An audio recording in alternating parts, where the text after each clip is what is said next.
करायला आलं. आपल्या सर्वांचे सातारा जिल्ह्याचं भूषण असणारे आणि आराध्य असणारे आदरणीय परमपूज्य गुरुवरे बाबा महाराज सातारकर यांचं देहावसान झालेलं आहे. गेल्या 3-4 महिन्यापासून त्या आजारी होते. खूप वृद्धापकाळामुळं किडनी डिसीजचा त्यांना थोडासा प्रॉब्लेम झालेला होता. मी 1-2 महिन्यापूर्वी भेटूनसुद्धा आलो होतो मठावर त्यांना. त्यांच्याशी माझे आणि आपल्या विद्यालयाच्या परिवाराचे खूप जिव्हाळ्याचे संबंध आहेत. मी त्यांना माझ्या गावामध्ये मी 3 वेळा कीर्तनाला आणलं होतं, लिंबमध्ये 2 वेळा आणलं होतं. त्याच्या मुलाला आणि मुलीलासुद्धा मी कीर्तनाला, चिन्मयला आणि भगवती ताईंनासुद्धा घेऊन आलो होतो कार्यक्रमाला. तर चांगले जिव्हाळ्याचे. ज्ञानेश्वरीची एक प्रासादिक वाणी त्यांना उपजतच प्राप्त झालेली होती. संगीताचा एक गोडवा त्यांना अत्यंत सुंदर असा प्राप्त झालेला होता. तर असं एक व्यक्तिमत्व आपल्या सातारा जिल्ह्यातून निघून गेलेलं आहे. तसा वक्ता, तसा गायक, तसं कीर्तनातल्या अभंग निरूपणाचं दृष्टेपण घडायला 40-50 वर्ष जातात. असा माणूस घडायला पुन्हा ते घडणं शक्य नाही.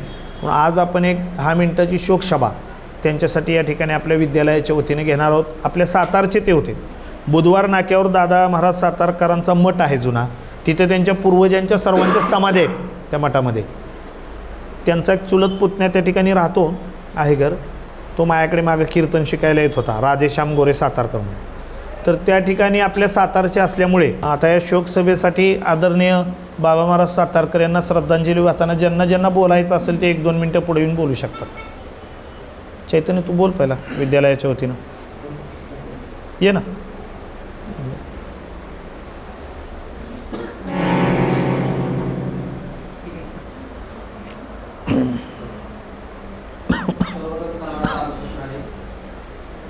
वारकरी संप्रदायामध्ये गेल्या 12 वर्षांमध्ये मी कीर्तन शिकतोय. तसं बाबा महाराज सातारकर यांच्या कॅसेट म्हणा किंवा त्यांच्या व्हिडिओ म्हणा आम्ही प्रत्येकजण ऐकत असतो. बाबा महाराजांचं वैशिष्ट्य म्हणजे अमित आज फोटो घ्या ना पाठीमागून. आम्ही जर विचार केला बघितलं तर तुम्ही सगळेजण कीर्तन तर ऐकतच असाल. अर्धा तास ज्यांचं रामकृष्ण हरी चालतं ते बाबा महाराज सातारकर. अर्धा तास जगे रामकृष्ण हरी गायचं आणि समक्ष माणसांना फिरवत ठेवायचं. ही जी कला होती ती फक्त आणि फक्त बाबा महाराज सातारकरांकडे होती. आणि आज असं हे खूप असं मोलाचं असं त्यांनी योगदान आपल्या या वारकरी संप्रदायामध्ये आपल्या या सातारा जिल्ह्यातून त्यांनी दिलं. आणि आज अशी ही व्यक्ती आज आपल्यातून निघून गेली. मी सर्वप्रथम त्यांना या ठिकाणी भावपूर्ण श्रद्धांजली या ठिकाणी अर्पण करतो. जयदी बोल ना. श्रद्धांजली व्हा ना. तुमच्या समता प्रतिष्ठानच्या वतीनं वाहून टाका.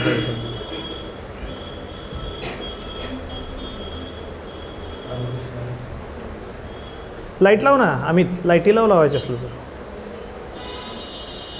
गेले 2-3 दिवस तुम्ही टीव्हीवर पाहत असाल की आपल्या वारकरी संप्रदायातलं भूषण, आपल्या सातारा जिल्ह्यातले सुपूत्र आदरणीय हरिभक्तपरायण बाबा महाराज सातारकर यांना गेले 3 दिवसापूर्वी देवाज्ञा झाली आणि ते पांडुरंग चरणी लीन झाले. खरं तर मी गेले 4-5 वर्ष कीर्तन महाराजांच्याकडे शिकत असताना त्याच्या अगोदर ज्यावेळेस आता सोशल मीडिया म्हणजे यूट्यूब, इंस्टाग्राम याची निर्मिती झाली नव्हती त्याच्या अगोदर बाबा महाराज सातारकरांचे हरिपाठ आणि रामकृष्ण हरीचे जप सीड्या त्याच्या निघाल्या होत्या. त्याची एक सीडी माझ्या घरी आहे अजून. आणि आता सीडीचं बंद झाल्यामुळे ते कधी ऐकता येत नाही. आता यूट्यूबच्या माध्यमातून त्यांचे हरिपाठ किंवा त्यांचं रामकृष्ण हरी, जर तुम्ही एकदा रामकृष्ण हरी चालू झालं तर मंत्रमुग्ध करणारा रामकृष्ण हरी फक्त बाबा महाराज सातारकरांनीच गावं असं मला तर वाटतं. आणि बाबा महाराज सातारकर नंतर तर रामकृष्ण हरी कोण गाऊ शकत नाही. कारण की तो स्वर एकतर वारकरी संप्रदायात आणि संगीतामध्ये मला वाटतंय त्यांना देवाज्ञा झाली ते संगीतातलं रत्न. कुठले संगीतातलं रत्न? भीमसेनजी, लता मंगेशकर. तोंडाखाली होतं पण येत नव्हतं. लता मंगेशकर नंतरनं जर वारकरी संप्रदायातलं रामकृष्ण हरी गायचं असेल तर बाबा महाराज सातारकरांच्याकडे बघावं. असे एक प्रेमाळू व्यक्तिमत्व वारकरी संप्रदायात आपल्या निघून गेले. मी पांडुरंग चरणी एवढीच प्रार्थना करतो, ज्या योगी ते गेले त्यांना तिथं सुविधा मिळावं. धन्यवाद. अमित तू बोलतोय. बोल ना 2 मिनिट बोल ना ये ना ए जयदीप ते घे कर. कोण उत्स्फूर्त बोलणार असतील बोला 2 मिनिटं शोक श्रद्धांजली वाहण्याकरता. आज आमच्यातून 2-3 दिवसापूर्वी बाबा महाराज सातारकर गेले. मूळचे ते सातारचे असून त्यांच्याबद्दल थोडीशी माहिती सांगायची अशी. बाबा महाराज सातारकर यांचं शिक्षण हे कॉन्व्हेंटमधून झालेलं होतं. कॉन्व्हेंटमधून शिक्षण होऊन सुद्धा ते वारकरी संप्रदायाशी निगडीत होते. त्याचबरोबर ते इंग्लिशमधून सुद्धा कीर्तन करत होते. आणि वयाच्या 10व्या वर्षी त्यांनी पहिलं कीर्तन केलं. 10व्या वर्षापासून मला वाटतं आता 86 वय होतं त्यांचं आता. तेव्हा ते आपल्याला सोडून गेले. म्हणजे जवळजवळ 75 वर्ष ही संप्रदायाशी निगडीत आहे. आणि त्या माध्यमातून त्यांनी महाराष्ट्रावरच नव्हे तर त्यांची बाहेरसुद्धा कीर्तनं भरपूर झालेली आहे. असं एक आगळंवेगळं व्यक्तिमत्व आपल्याला सोडून गेलं. त्याबद्दल त्यांची उणीव ही कधीच भरून येणारी नाही आहे.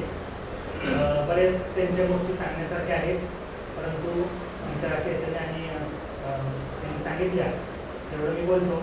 आणि माझे बोलणार आहेत का कोण? ताई बोलते का तू? तुलाच बोललो महेश बोलणार आहे का? बोल ना बोलणार. हां या बागल सर या.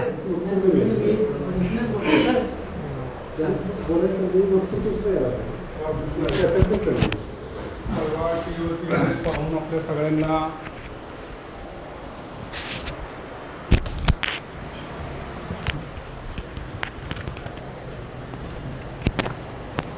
रामकृष्णारी. परवा टी व्हीवरती आपण सर्वांनी न्यूज पाहिलीच असेल. आपल्या सातारा भूमीचे संगीतरत्न, भजन सम्राट आणि असं हे अलौकिक रत्न आपल्याला जे भेटलं त्या बाबांचं ईश्वरचरणी म्हणजे देहावसन झालं. तर त्यांच्या आत्म्याला तर आपण त्यांच्या आत्म्याला शांती मिळावी ही तर आपण ईश्वरचरणी प्रार्थना करूयाच. परंतु त्यांचा जो संगीत साठा आहे तो आपल्याला उपलब्ध भेटला यूट्यूब माध्यमातून. जे काही सोर्सेस आहेत सोशल मीडियाचे त्याच्या माध्यमातून ते आपल्याला आहेत, ते आपलं नशीब आहे. आणि हा संगीताचा साठा चालवण्याचं काम म्हणजे आपण आता जे सगळे संगीत शिकतो आहे असे गुरुवर्ग आपल्याला भेटलेले आहेत. हे आपलं नशीब आहे की आपण फुल नाही फुलाची पाकळी आपण त्या वाटेवरती चालण्याचा एक मानस तरी आपण ॲटलिस्ट केलेला आहे. तर आपल्यासाठी ही सगळी पर्वणी आहे. यांच्या माध्यमातून आपण ते शिकतो आहे गुरुजींच्या माध्यमातून. आणि बाबांना चिरशांती लाभावी त्यांच्या आत्म्याला. ईश्वराने त्यांना त्यांच्या पायाशी जागा द्यावी एवढीच आपण प्रार्थना करूया आणि इथे थांबतो. रामकृष्ण.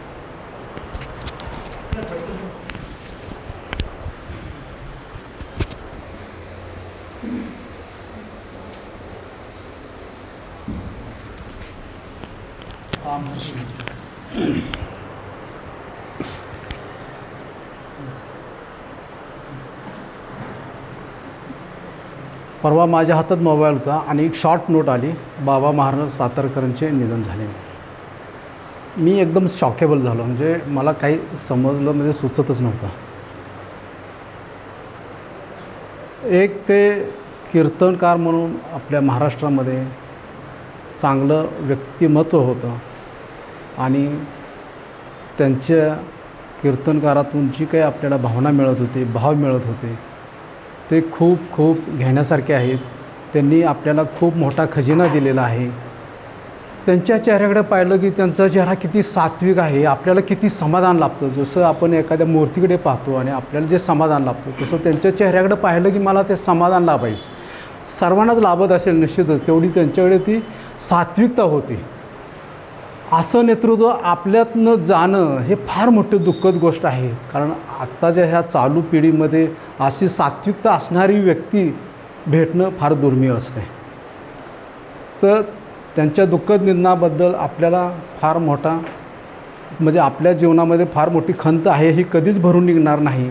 तरी ईश्वरचरणी मी आपल्या सर्वांच्या वतीने प्रार्थना करतो त्यांच्या आत्म्याला शांती लाभो आणि त्यांना मोक्ष मिळो हीच विनंती.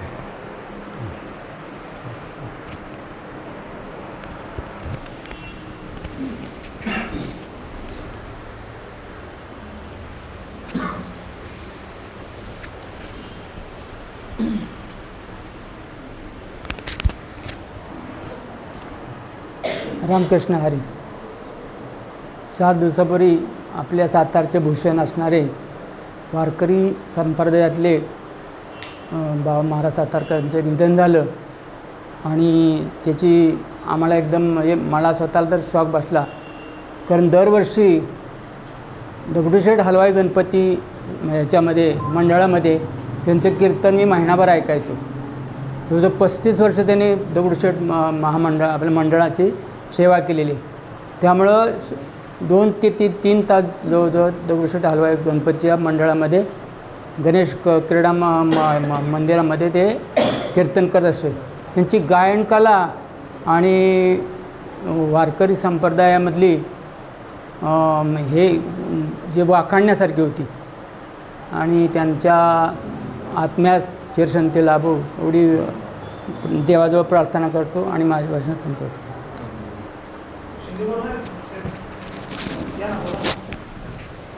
शिंदे सर कीर्तन करतात बरं का, वाईचे सुंदर कीर्तन करतात, त्यांची भरपूर कार्यक्रम झाले.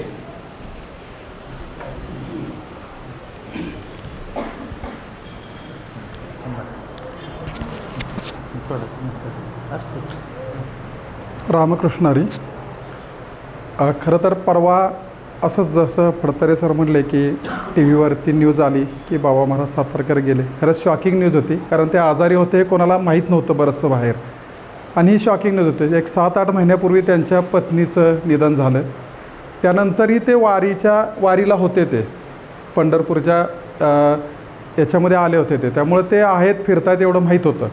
पण ती बातमी कळाल्यानंतर एवढं मनाला वेदना झाल्या की मी जेव्हा कॉलेज पिरियड संपवून, म्हणजे आपण कॉलेजच्या पिरियडमध्ये जे आपल्याला डोक्यात असतो विषय, आणि तेव्हा सातारकर हे मला खूप म्हणजे इथं विषय होता तो की वाईमध्ये आपण इथं फार कीर्तनं कमी ऐकायला मिळतात. पण माझं कॉलेज झाल्यानंतर 1-2 वर्ष मी जॉबच्या शोधामध्ये मुंबईमध्ये होतो आणि मुंबईमध्ये हे बाबा महाराज हे खूप मोठं प्रस्ताव होतं त्या पिरियडमध्ये की प्रत्येक ठिकाणी कीर्तन. आणि ही आपण कीर्तनाची क्रांती आता बघतो आहे आपण की एवढा समाजाने, पण हे सुरुवात जर केली असेल ना समाज एकवटायला तर बाबा महाराज सातारकर असतील. कारण मुंबईमध्ये हजारोंचा समाज पुढं असायचा आणि मोजून 15 मिनटात रामकृष्ण हरी चालू व्हायच्या आधी समाज जमायला 5 मिनटं चालू व्हायचे आणि मोठी ग्राउंड असायची, अगदी तुंबड भरायची की आपण पुढं बसलो आहे, मागं बघितलं ना 5व्या मिनटाला फुल ग्राउंड असायचं, इतका समाज जमायचा. आणि ही म्हणजे आपण बघतो आता की मी नाव घेतो की आत्ता जे कीर्तनकार येतं आपण बघतो की विनोदी शैलीनं कीर्तनकार करतात आणि लाखो लोक जमतात.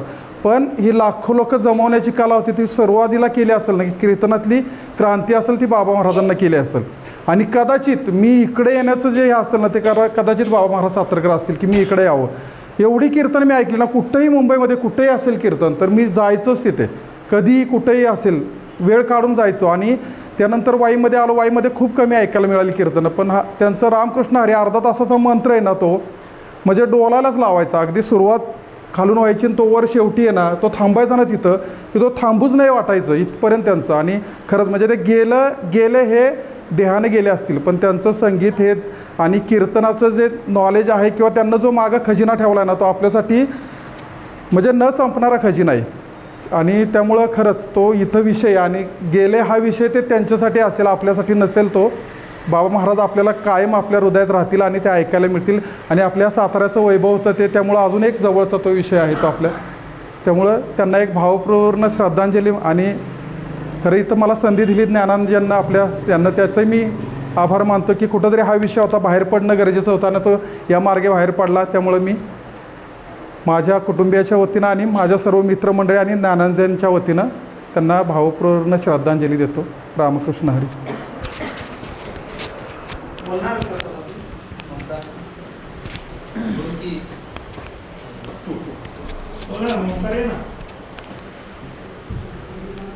हा मुलगा तुम्ही शिबिराला बघितला असेल, चहा वाटतोय, पाणी वाटतोय, पण 200 कीर्तनं झाली त्याची, सुंदर कीर्तन करतो. आणि जिथं कीर्तनाला जातो त्या ठिकाणी सांगतो परत मलाच बोलवा, गुजर मार्ग गोड बोलतो.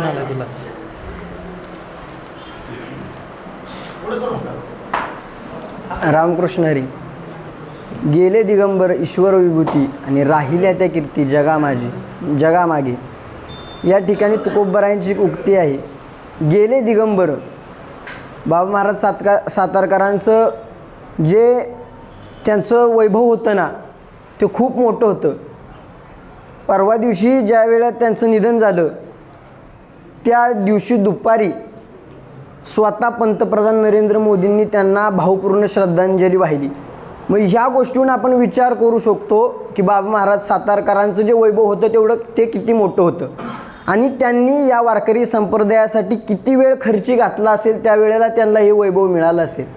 मग मी बाबा महाराज सातारकरांसाठी एवढंच बोलतो की माणूस जिवंत किती दिवस राहतो, माणूस जिवंत किती दिवस राहतो हे महत्त्वाचं नसतं, तर माणूस मेल्यानंतर किती दिवस जिवंत राहतो माणसांच्या विचारात हे महत्त्वाचं असतं. आज बाबा महाराज सातारकर आपल्यातनं निघून गेलेत, त्यांचा मृत्यू झाला आहे, ते देवापर्यंत गेलेत, त्यांच्या आत्म्याला चिरंत शांती लाभो ही मागणी मी देवाजवळ करतो आणि थांबतो. रामकृष्ण.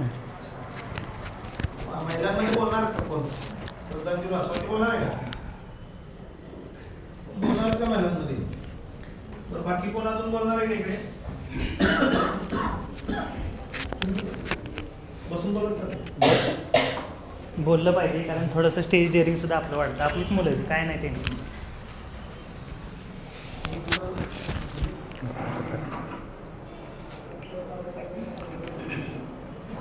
ज्ञानराजन विद्यालयाचे सर्व विद्यार्थी, आमचे आदरणीय प्रसिद्ध कीर्तनकार आझाद महाराज गुजर आणि तुमचे शिक्षक म्हणजे माझेही शिक्षक, आज आपण ज्यासाठी सर्वजण एक 10 मिनटाचा कालावधी घेतला आहे तसं शोकसभा हा एक स्वरूप आहे त्याचं. महाराष्ट्रामध्ये संत संप्रदायाचा तुकारामांची गाथ असेल, ज्ञानेश्वरांची ज्ञानेश्वरी असेल, संपूर्ण महाराष्ट्र नव्हे तर देशभर जगभर ज्यांनी हे संत संप्रदायाचं वाङ्मय ज्यांनी पोचवलं असे ज्येष्ठ कीर्तनकार, ज्येष्ठ संगीतज्ञ आदरणीय बाबा महाराज सातारकर आणि त्यांच्या या सातारा जिल्ह्याचे आपण सर्वजण रहिवासी आहोत. एक उत्तुंग व्यक्तिमत्व जे संत संप्रदायाला अतिउंच स्थानावर ज्यांनी नेऊन गेले ते बाबा महाराज सातारकर. त्यांचं मूळ जन्मस्थान हे सातारा, त्यांचं मूळ नाव आहे निळकंठ मोरे. लहान वयापासून म्हणजे त्यांनी वेगवेगळे व्यवसायसुद्धा केले त्यांच्या बालपणामध्ये. ते स्वतः गौंडीकामसुद्धा त्यांनी केलेलं आहे, अनेक व्यवसाय त्यांनी केलेत. पण त्यांना जेव्हा हा साक्षात्कार झाला तेव्हा ते त्यांच्या दादा महाराज वगैरे त्यांच्या ज्या पिढ्या होत्या ते अत्युच्च स्थान या वारकरी संप्रदायात कर्तृत्वाने ते निर्माण केलेलं आहे. परंतु बाबा महाराजांचं मला वाचण्यात आलं, माझा जन्म 1967 सालचा आणि पहिलं कीर्तन ज्यांनी केलं ते 1966 साली केलं त्यांनी कीर्तन. म्हणजे त्या काळापासून 57 ते 58 वर्षे ह्या वारकरी संप्रदायामध्ये बाबा महाराजांनी ज्या चाली आहेत, ज्या कीर्तनाचे अभंग आहेत, ज्या चाली आहेत, जे दृष्टांत देतात आणि समोर बघितल्यानं त्यांनी मगाशी उल्लेख केल्याप्रमाणे त्यांच्याकडे पाहिल्यानंतरची एक सात्विकता आहे. आपण एखाद्या तुकाराम महाराजांचं कीर्तन ऐकतोय किंवा नामदेव महाराजांचं कीर्तन ऐकतोय का कुणाचं ऐकतोय, इतका भास निर्माण होण्यासारखं त्यांचं ते कर्तृत्व किंवा त्यांची एक बोलण्याची शैली होती. त्यांचं शास्त्रीय शिक्षणसुद्धा झालेलं आहे. असे बाबा महाराज त्यांची चाल त्यांनी मगाशी मला अर्धा तास रामकृष्ण हरी, हरी जय जय, हरी जय जय, रामकृष्ण हरी, हा इतका म्हणते चालच इतकी सुंदर आहे, चाल इतकी सुंदर आहे की ते संपूच नाही असं वाटतं. खरं तर हा योग आपल्याला शोक संदेशाचा म्हणजे त्यांच्याबद्दल शोक आपल्याला वाहण्याची म्हणजे आपल्याला ही वेळ आली. खरं तर अजून ते अनेक वर्ष काय कालावधीवर ते जगले असतं तर आपल्याला सर्वांना त्यांचं ज्ञान त्यांचं अजूनही आपल्याला वेगवेगळे त्यांचं मार्गदर्शन लाभलं असतं. त्यांच्या जाण्यानं या महाराष्ट्राला आणि संत संप्रदायात फार मोठी पोकळी, एवढी उंचीचा माणूस, एवढा उंचीचा महापुरुष, कर्तृत्वान महापुरुष, ज्यांनी संगीतात आपलं आढळ स्थान निर्माण केलं, कीर्तनामध्ये ज्यांनी आढळ स्थान निर्माण केलं, असे बाबा महाराज. त्यांना मी आपल्या सर्वांच्या वतीनं भावपूर्ण श्रद्धांजली देतो. त्यांच्या आत्म्यात सुखशांती लाभो आणि त्यांची इहलोकीची जी त्यांची यात्रा आहे ती आता त्यांना मोक्षाच्या प्राप्तीपर्यंत घेऊन जावं एवढीच मी त्यांना श्रद्धांजली वाटतो. धन्यवाद. रामकृष्ण हरी. अध्यक्षांनी खरं जास्त बोलायचं नसतं.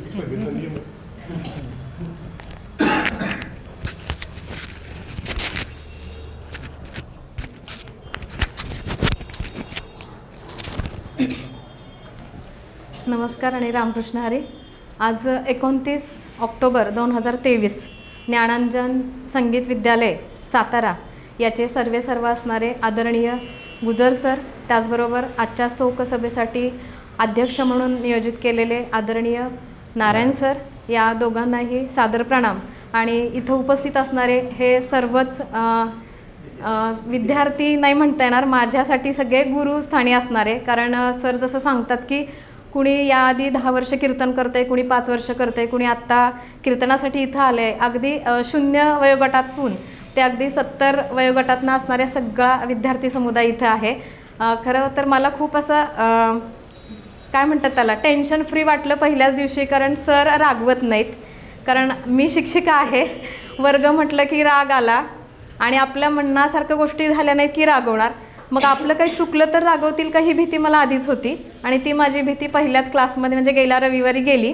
आणि त्याचबरोबर इथं इतके वरिष्ठ लोक आहेत आणि ती पण शिकतायत, म्हणजे आपण मध्येच कुठं शिकायला सुरुवात केली अशी जी घरात होणारी चेष्टा ती इथं गेली.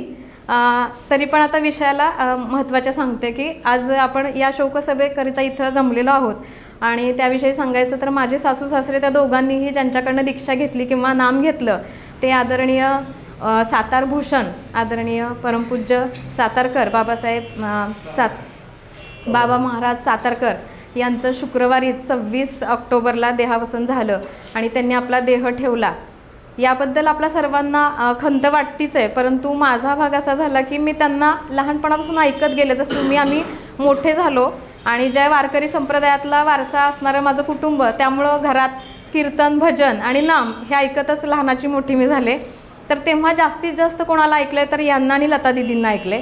ते दोन्हीही गोष्टी नाहीत, जसं सरांनी आत्ता वाईच्या सांगितलं की दोघंही इथं नाही असं आपण म्हणतोय. खरं ते देहाने नाही आहेत, पण आपल्यासाठी जो अनमोल खजिना त्यांनी ठेवलेला आहे तो आपल्याला पुरून उरणारा आहे आणि आपण त्याचा नक्कीच लाभ घेऊ. आणि ते आपल्यात नाहीत असं आपण बिलकुलच म्हणणार नाही, भविष्यातसुद्धा ते आपल्यासोबतच आहेत. आणि आता इतक्या छान फॅसिलिटी सगळीकडे आहेत की आपल्याला त्यांच्या बालपणापासूनची आत्ता माहिती सांगितली की ते कॉन्व्हेंटनी शिकले.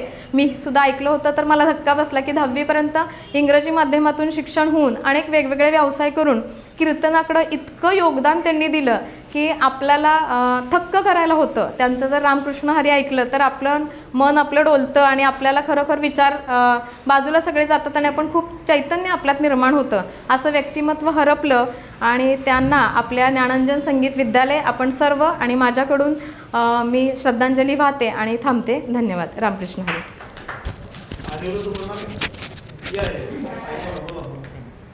ती नवीन आलेली विद्यार्थी आहे ना, तुझं नाव काय ना? तिची वय काय माहिती? अनुष्का का? कितवीला आहे बाळा? कुठे आहे शाळेला?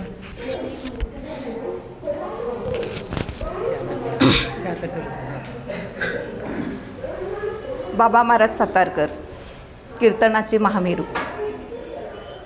शेवटपर्यंत त्यांचा आवाज इतका सुंदर होता, अगदी अक्षरशः ऐकण्यासारखा, आणि त्यांच्या चाली अतिशय सुंदर, सगळ्यापेक्षा वेगळ्या. त्यांचं सौंदर्य शेवटपर्यंत टिकून होतं, त्यांच्या चेहऱ्यावरचं तेज अतिशय होतं. गुरुवारी असाच एक कार्यक्रम चालला होता विठ्ठलाच्या मंदिरात, सरांनी पण रिस्पॉन्स दिला त्याला. आणि माझ्या हातात पेटी होती, आवडीनं भावे हरिनाम घेसी, सुरू करणार एवढ्यात कुणीतरी बोललं की बाबा महाराज सातारकर. धस्कन झालं जरा वेळ, पण आता पर्याय नाही या गोष्टीला. कारण आता कीर्तनातून कितीतरी वेळा त्यांनी हाच उपदेश केला आहे आपल्याला की हे आहे, जन्म आहे म्हणजे मृत्यू आहे. मी कित्येक सोबती असणाऱ्या लोकांना सांगितलं की बाबा महाराजांनी आपलं काहीच नाही म्हटलं, आपण अभंग गातोय पण किती दिवस आपण कोणाच्या नजरेसमोर किंवा मुखामध्ये आपलं नाव राहणार आहे. पण बाबा महाराज सातारकर जरी आज अस्तित्वात नसतील तरीही त्यांचं नाव अमर आहे, ते राहणार आहे सगळ्यांच्या मुखामध्ये. वारकरी संप्रदाय कधीच त्यांना विसरू शकत नाही. असे बाबा महाराज सातारकर. गुरुवारी दुपारी 1 वाजता त्यांचा निरोप आम्हाला मिळाला. आणि अशी महान कीर्तनातला महामेरू आज आपल्यात नाही आहे. त्यांनी आपली परंपरा चालवण्यासाठी त्यांचा नातू मुलगी आहे, पण बाबा महाराज सातारकर ते बाबा महाराज सातारकर. अजून मी यांचं कुणाचं काही ऐकलेलं नाही आहे म्हणून म्हणते मी. आणि अशी व्यक्ती आज आपल्यात नाही आहे. आपण त्यांना परत परत ऐकू शकतो यूट्यूबच्या माध्यमातून. तर अशा ह्या महाकीर्तनकार व्यक्तीला मी मनापासून भावपूर्ण श्रद्धांजली वाहते आणि माझे 2 शब्द संपवते.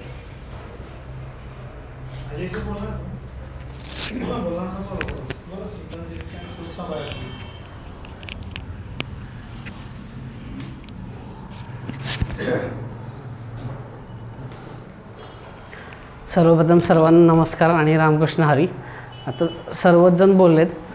खरं तर एवढं सांप्रदायिक बोलता येईल की नाही मला सांगता येणार नाही. माझं आता काही जण म्हणतात की पहिले 1-2 आठवड्यांनी अटेंड केलं आहे, कोणी नेहमीचे स्टुडंट आहेत, पण मी आज पहिल्यांदाच आलो आहे. पण पहिल्याच दिवशी एवढ्या जणांना म्हणजे खरं तर आता जसं सर म्हटलं की इतक्या लवकर परमपूज्य आदरणीय बाबा महाराज सातारकर यांच्याबद्दल यांच्या शोक सभेत बोलता न यावं असं त्यांची इच्छा होती की एवढ्या लवकर न बोलता यावं, अजून त्यांना काही काळ आपल्याला ऐकता यावं असं ते सर म्हटले. तर तसंच त्यानिमित्तानं पण मला बोलता आलं. त्यांच्याबद्दल काही काही नवीन गोष्टी आल्या की जसंच की मॅडम म्हटलं की ते कॉन्व्हेंटला शिकल्या, कॉन्व्हेंटला महाराज शिकले, त्यानंतरही पण त्यांचा कल या सांप्रदायिक क्षेत्राकडे वळाला की या क्षेत्रात जाऊन आपण काहीतरी समाजासाठी प्रबोधन करावं असे त्यांचे विचार आम्हाला तुमच्या सर्वांच्या ऐकायला मिळाले. ते खरं तर मी भाग्यच समजतो. आणि म्हणजे फार खरं तर तुम्हा सर्वांपेक्षा अनुभव या सांप्रदायिक क्षेत्रातला माझा फार कमीच आहे, पण तरी पण म्हणजे अगदी स्नायू नयनांनी त्यांना सर्वांच्या वतीनं मी त्यांना आदरांजली वाहतो आणि माझे 2 शब्द थांबवतो.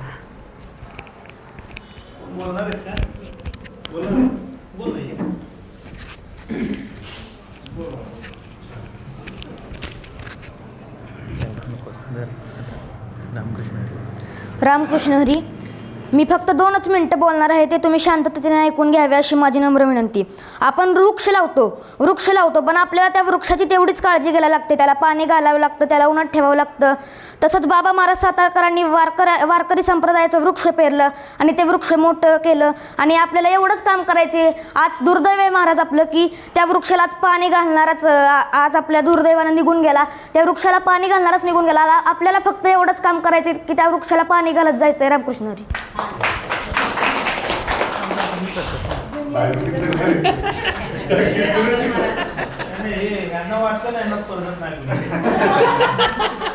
सर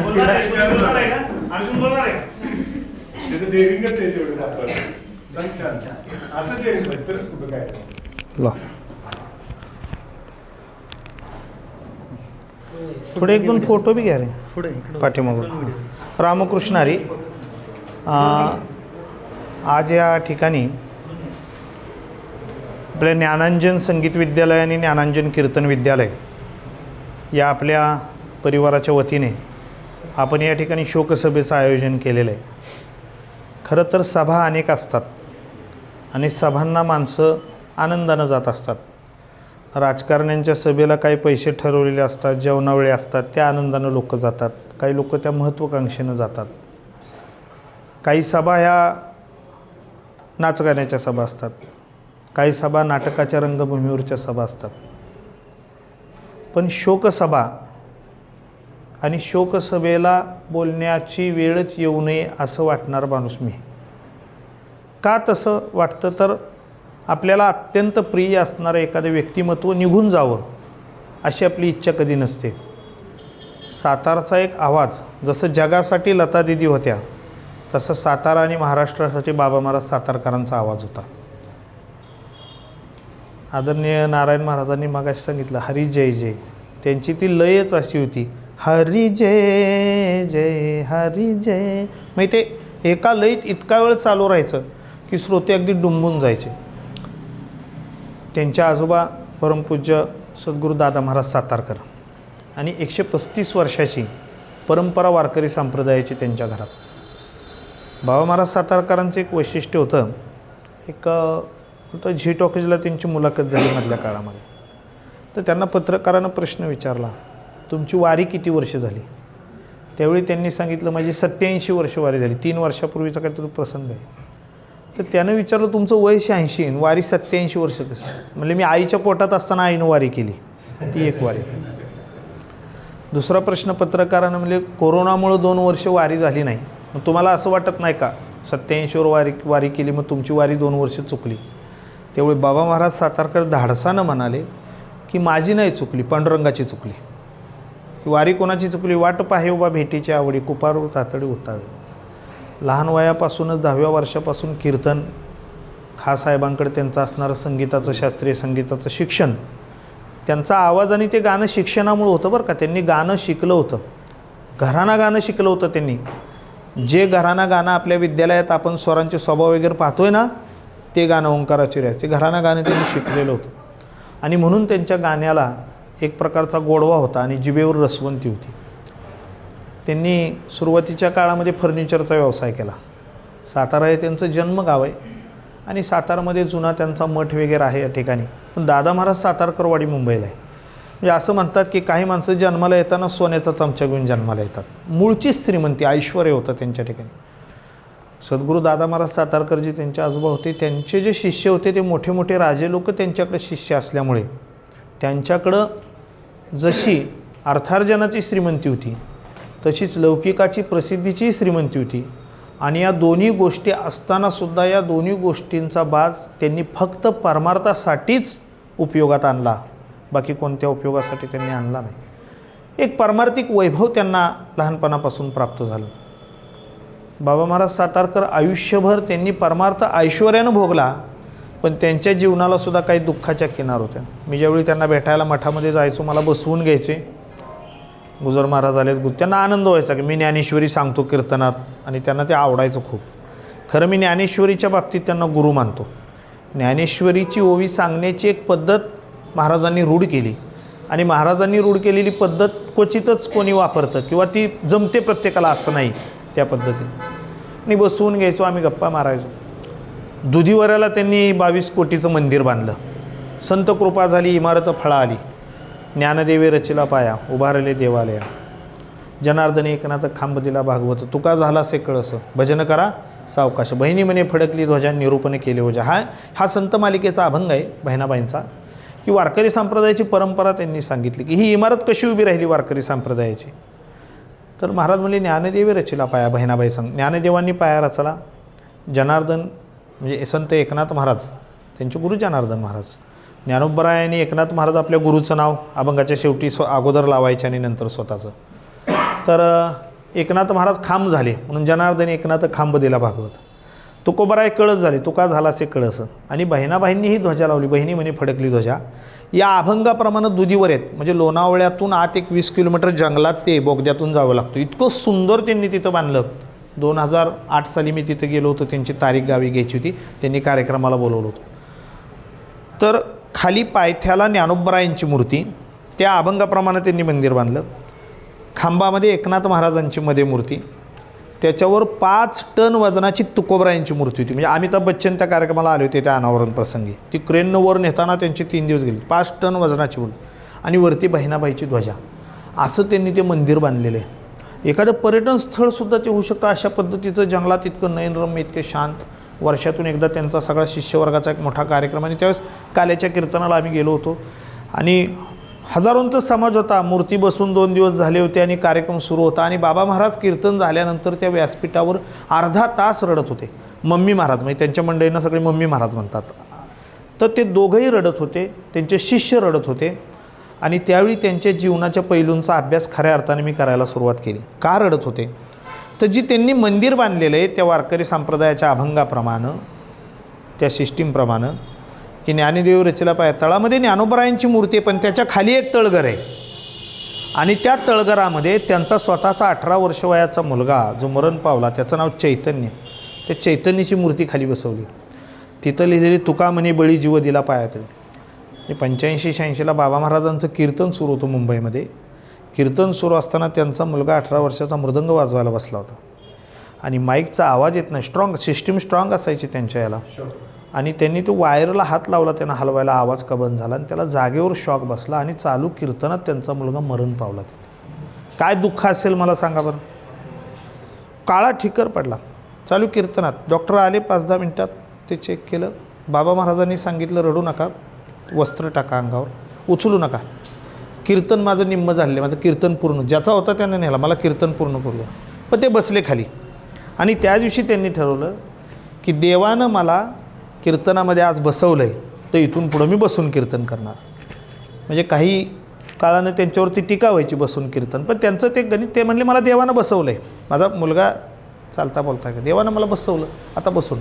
त्यानंतरही उभं राहून त्यांनी सुरू केलं होतं फड परंपरेत, पण पुन्हा ॲक्सिडेंटमध्ये पायात त्यांच्या एका रॉड होता, त्यामुळे त्यांना पुन्हा बसून करावं लागलं, याची कारण होतं. त्यांचा मुलगा समोर गेला. देह हे काळाचे धनु कुबेराचे या अभंगावर कीर्तन सुरू होतं. पुन्हा अर्धा तास त्यांनी कीर्तन केलं. मला सांगा बरं, गाडगे बाबांना ज्यावेळी सांगायला आली लोक कीर्तनात की तुमचा मुलगा मरण पावला आहे, असे किती मेले कोट्यानं कोटी, काय रडू एक कोणासाठी, बाबांचं त्यावेळेस बोल होते. म्हणजे जाऊन करून घ्या, त्यांचं काय असेल ते करून घ्या. आपल्या कोकिळ महाराजांनी विठ्ठल मंदिर बांधले. कोकिळ महाराज आहेत आमच्या दाहोडशीचे, 75 वय. मंडळी वारली आणि अग्निसंस्कार चालू होता. अग्नी दिल्यानंतर ते लोकांना म्हणले ग्रामस्थ मला परवानगी आहे का, मला कीर्तनाला जायचं आहे, अशी माणसं समाजामध्ये आहेत.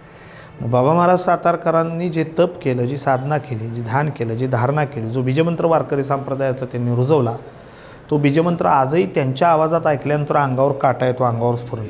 अशी दुःखाची. आणि त्या दिवशी ते रडत होते 2008ला की त्यांचा मुलगा म्हणजे तो बळी पाहायला गेला आणि मग मंदिर उभं राहिलेलं आहे. ते नेरूळला त्यांनी विठ्ठल मंदिर जिथं काल त्यांना ठेवलेलं होतं ते विठ्ठल मंदिर बांधलेलं आहे.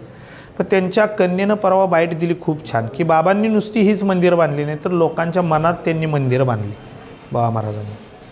ते साधं बोलणं असायचं, प्रासादिक. म्हणजे अगदी त्यांचं बोलणं कसं आहे तुम्हाला सांगू का, बोलता बोलता ते कीर्तनात म्हणायचे कळलं का, अगदी साधा शब्द आहे बरं का, कळलं का, एवढं माझं बोलणं कळलं का, असं एकदम गोड बोलायचे ते बरं का, अगदी गोड. म्हणजे गुळासारखं त्यांचं बोलणं होतं, अगदी गुळासारखं. झी टॉकीजला जेव्हा त्यांचं पहिलं कीर्तन झालं तेव्हा त्यांचं वाक्य होतं, झीला जी नाही म्हणायचं तर कोणाला जी म्हणायचं.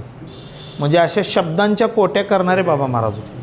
त्यांच्या इतक्या कोट्या करणारा माणूसच नाही पुन्हा झाला. प्राचार्य शिवाजीराव भोसले बाबा महाराज, मी शिवाजीराव भोसलेंचा आवडता विद्यार्थी त्या काळातला.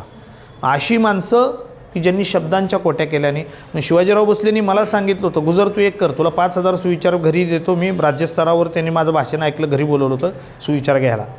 तर त्यावेळी त्यांनी मला सांगितलं फक्त वहीमध्ये अलंकारिक शब्द जे असतात ते शब्द लिहित जा, वहीमध्ये भरपूर लिहित जा, लिहिलेले शब्द वाचत जा, ते तुझ्या भाषणामध्ये उतरत जातील. हा एक बघा तुम्ही चांगला विषय आहे तुम्हाला, ते उतरत जातील तुझ्या भाषणामध्ये, सहज सहज उतरत जातील. आणि म्हणून असं संगीत, प्रासादिक संगीत, प्रासादिक वाणी लाभलेलं एक व्यक्तिमत्व. बाबा महाराज सातारकरांच्या जुन्या अभंगावरची जर कीर्तनं तुम्ही पाहिली, मुळनाड हाळ शाखा ना पल्लव, किंवा चोखोबांच्या अभंग उसोडोंगा परीर सोनवडोंगा, काय त्यांच्या चाली होत्या, काय ती प्रासादिक वाणी होती. आणि त्यांचे ठरलेले टाळकरी असायचे. एका पद्धतीचा रिदम त्यांना लागायचा, पकवाजाचा एक ताल त्यांना ठेका लागायचा, त्या फार वाजवायची गरज नसायची, त्यांना जेवढे ठेके पाहिजे तेवढेच त्यांनी वाजवायचे. आणि अशा पद्धतीचं एक सुंदर प्रासादिक कीर्तन, प्रासादिक निरूपण, प्रासादिक गाणं असणारा एक वक्ता, द्रष्टा वक्ता आज देवानं आपल्यातून हिरावून घेतलेला आहे. मी परवा माझ्या ग्रुपवर मी टाकलं बाबा महाराजांबद्दल 4 शब्द, सरस्वतीचा गोड सोराखंड निद्राधीन मी टाकलं होतं. बाबांबद्दलचे 4 शब्द मी त्यानंतर टाकलेले होते की बाबांसारखं एक अभंगाचं सुवासिक सुगंधित फूल देठापासून विलग झालं, पण त्याचा सुगंध या सृष्टीवर अनंत माया करीत राहील. त्यांचं जे संगीत आज आपण ऐकतो आहे, त्यांचं निरूपण अभंगाचं ऐकतो आहे, त्या रूपानं तो अनंत या सृष्टीवर माया करत राहील. आपल्या ज्ञानांजन संगीत विद्यालयाच्या वतीनं मी स्वतः या ठिकाणी परमपूजनीय गुरुवर्य ब्रह्मचैतन्य बाबा महाराज सातारकर यांना या ठिकाणी श्रद्धांजली वाहतो आहे. संत योनीमध्ये आणि ईश्वराच्या सहवासामध्ये त्यांना सद्गती मिळावी अशा. आणि दिवससुद्धा गोड आहे महात्म्यांचा. एकादशी झाली आणि द्वादशीला पारणं फेडतात, सोडतात. द्वादशीला त्यांचं प्राणोत्क्रमण झालेलं आहे. आत्मा परमात्म्याशी द्वादशीला एकरूप झालेला आहे. म्हणजे किती आनंद आहे. आपण म्हणतो आमोशा आडवी आली, शनिवार आडवा आला माणसांना, आपली लोक असतात त्यांना, पण बाबांचं द्वादशीला बरोबर झालेलं आहे प्राणोत्क्रमण. बाबांची ज्यावेळेस बायपास होती तेव्हा नीतू मंडके डॉक्टर होते, त्यांनी सांगितलेला किस्सा आहे की बायपास शस्त्रक्रिया करताना बाबांच्या हृदयामध्ये रक्तवाहिन्या आपोआप फुटल्या होत्या त्या ठिकाणी. हे त्यांनी त्यांच्या पुस्तकात लिहिलेलं आहे. असा एक महात्मा ज्यांच्यावर ईश्वराची कृपा होती आणि त्यांची कीर्तनावर आणि ज्ञानेश्वरीवर असणारी कृपा, त्यांनी ऐश्वर्यवती ज्ञानेश्वरी ग्रंथ लिहिला. 5,000 रुपयाला त्यावेळी होता 20 वर्षापूर्वी. म्हणजे सगळी ज्ञानेश्वरीची ओव्या सुवर्णाक्षरात त्याच्यामध्ये होत्या, पूर्ण सुवर्णाच्या अक्षरामध्ये मुलाम्यामध्ये होत्या. मी ज्यावेळी 2015ला त्यांना भेटलो मठामध्ये पंढरपूरच्या, तू होता का मला आठवे ना, चांदीची नोट त्यांनी दिली होती. 1,000 रुपयाची चांदीच्या नोटा त्यांनी काढल्या होत्या चांदीची नोट 1000 रुपयाची, माऊलींचं चित्र वगैरे सगळं. म्हणजे महाराज थांबा निघताना म्हणजे चांदीच्या नोटा मी काही लोकांनाच देतो, त्यातली एक तुम्हाला देतो. मी त्यांना म्हटलं एक माझ्या घरी आहे, कशाला देत आहे दुसरी, बरं का. कोणती चांदीची नोट हो? बायको ही चांदीची नोट आहे. मग तुम्ही म्हणाल बायको चांदीची नोट आहे तर सोन्याची नोट कोणती? सांगू का तुम्हाला सोन्याची नोट कोणती? आता सांगत नाही, शोकसभा आहे आपली, परत सांगेन मी नक्की. त्यांनी मला जी चांदीची नोट दिली ना ती अजून आमची बायको घरी पुसते म्हणून बायकोचं नाव घेतलं. बायको म्हणली चांदी आहे हे महत्त्वाचं नाही, बाबांनी दिली हे महत्त्वाचं आहे. तुम्हाला कुठल्या व्यापाराने दिली नाही, सोनाराने दिली नाही. बायको ती नोट आमची पुसते देवारात. ही चांदीची 1000 रुपयाची नोट आहे ना ती पुसतो आम्ही. त्यांनी मला दिली होती. आणखीन त्यांनी ते काहीतरी सुवर्णपानाचं काढलं. ते म्हणजे परत या आपण पुन्हा नंतर गेलो, पण 1-2 वेळा त्यांची तब्येत बरी नसल्यामुळं फारसं बोलता आलं नाही. पण अशी एक व्यक्ती आपल्यामधून आज निघून गेलेले, संत वाङ्मयाच्या मुशीत तयार झालेले संतांचे प्रगल्भ विचारधन, एका वैश्विक पातळीचे क्षितिज स्पर्शनेची ताकद आणि ईर्ष्या तुमच्या आमच्या अंतःकरणात जागवते. या क्षितिजाच्या सारस्वताचा अमूल्य ठेवा जो अभ्यासतो त्याच्या अंगी आत्मिक बळ आल्या वाचून राहत नाही. असं आत्मिक बळ ज्या महात्म्यांना प्राप्त होतं अशा महात्म्यांमध्ये परमपूज्य सद्गुरू बाबा महाराज सातारकर यांचं नाव आपल्याला घ्यावं लागेल, ज्यांनी आयुष्यभर प्रकृतीतून विकृती न जोडता फक्त संत वाङ्मयीन संस्कृती निर्माण केली आणि तुम्हा आम्हाला जीवनाचा मांगल्याचा शोध घेण्याची दीक्षा दिली. ते बाबा महाराज आज आपल्यातून निघून गेले. पण 21व्या शतकामध्ये सुद्धा ज्ञानाच्या नवनवीन विस्तारित क्षितिजांचा शोध घेऊन बौद्धिक पराक्रमासाठी कसं सज्ज व्हावं हेच त्यांचं गाणं आपल्याला शिकवतं, हेच त्यांचं अभंगातलं निरूपण आपल्याला शिकवतं. असं निरूपण आणि असं गाणं तुम्हा आम्हाला शब्दांच्या स्वरूपामध्ये इथं सोडून गेलेले बाबा आज आपल्यातून निघून गेलेले आहेत. पण त्यांनी त्यांच्या मुखाच्या वाटून आली मुखावाट्या अमृतवचने ही ज्ञानेश्वरीची शब्दालंकाराची अक्षरे, संगीतातली त्यांची असलेली अक्षरे अखंड तुमच्या आमच्या कानामध्ये रुंजी घालत राहतील आणि आपल्याला भ्रमर म्हणून त्याचा सुवास घेण्याचं बळ देतील. ही श्रद्धांजली मी त्यांना या ठिकाणी वाहतो. रामकृष्ण हरी.